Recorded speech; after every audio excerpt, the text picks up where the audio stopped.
रामकृष्ण हरी. श्री गीता योग. परमात्मा गुणातीत आहे. गुणातीत व्हायचे असेल तर मान आणि अपमान दोन्ही समान मानले पाहिजे. फळाची अपेक्षा न ठेवता कर्म करणे महत्त्वाचे. समाज कल्याणासाठी कर्म केले पाहिजे. परमेश्वराची इच्छा त्याने सोपविलेले कार्य म्हणून ते केले पाहिजे. पण असे कार्य केल्यावर स्वकर्तृत्वाचा अहंकार निर्माण होतो. अहंकार निर्माण झाला की मनाची अपेक्षा निर्माण होते. मान आणि अपमान यांना समान मानले तर समाजाची सुंदर घडी बसेल. मान द्यायला हरकत नाही, पण मान मागता येत नाही. समाजासाठी कार्य करणाऱ्या, लोककल्याणासाठी काम करणाऱ्या व्यक्तीचा मान ठेवला पाहिजे.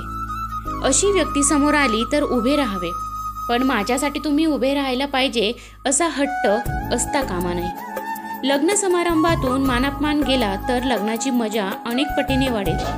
कर्म केलेच पाहिजे, मात्र त्यांच्या फळाची अपेक्षा करू नये. कर्तेपणाचा अहंकार बाळगू नये. कर्तेपणाच्या अहंकाराचा त्याग करायला पाहिजे. आम्ही साधे माणसं असे म्हणून प्रश्न सुटणार नाही. परमेश्वर स्वरूपात लीन व्हावेच लागेल. परमेश्वराच्या पायापाशी जागा मिळत नाही तोवर कितीही मोठे कार्य केले तरी उपयोग नाही. विश्व बनवणाऱ्याच्या कर्तृत्वापुढे माणसाच्या कर्तृत्वाची काय कथा.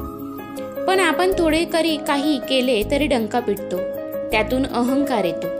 लोक म्हणतात की मान मिळाला पाहिजे, दुसऱ्याने मान का द्यावा. आपण आतल्या परमात्म्याला मानाने वागवले आहे का याचा आधी विचार करावा. स्तुती म्हणजे मान नव्हे. स्तुती शब्दात राहते तर मन कृतीत येते. कुणी निंदा केली तर त्याकडे दुर्लक्ष केले जाते, पण अपमान झाला तर भांडण होतं. मान अपमान एक समजला तर त्यातून सुटका होईल.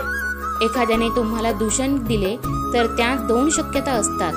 जर तो बोलत असेल, ते खरे असेल तर तुम्हाला राग येण्याचे कारण नाही.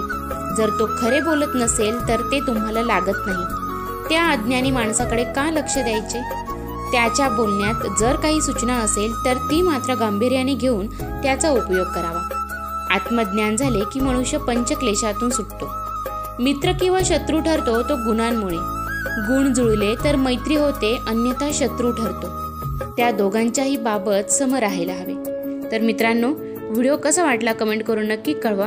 आणि मान आणि अपमान या गोष्टी दोन्ही सम मानून त्या गोष्टी सोडून दिल्या पाहिजे की नाही हे आपण ठरवलं पाहिजे. आणि जर बरोबर असेल तर कमेंटमध्ये नक्की सांगा. आणि जर तुम्ही चॅनलवरती नवीन असाल तर चॅनलला सबस्क्राईब करायला विसरू नका. धन्यवाद.